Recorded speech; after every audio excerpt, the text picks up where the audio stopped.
యాచకురాలిపై అత్యాచార యత్నం హత్య చేసిన ఘటనలో నిందితుడిని పోలీసులు పట్టుకున్నారు. ఈ నెల 24న ఆదిలాబాద్లో పంజాబ్ చౌక్ వద్ద ఈ ఘటన జరిగింది. యాచకురాలిపై అత్యాచారానికి యత్నించగా ఆమె ప్రతిఘటించడంతో గొంతు నిలిమి చంపి డ్రైనేజీలో నిందితుడు పడేశాడని ఎస్పీ అఖిల్ మహాజన్ తెలిపారు.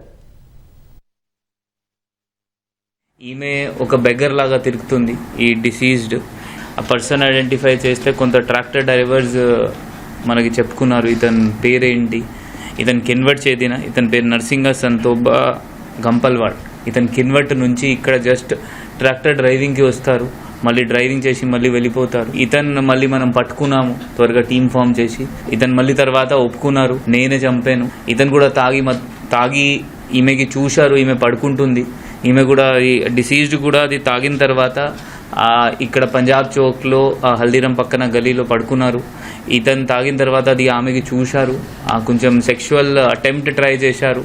అది సెక్షువల్ అటెంప్ట్ సక్సెస్ కాకపోతే కొంచెం ఆమె రెసిస్ట్ చేసింది. దానిలో ఇతను కోపంలో స్ట్రాంగులేట్ చేసి ఆమెకి చంపి ఆ నాలిలో పడేశారు. మళ్ళీ అక్కడి నుంచి ఫరారయ్యారు.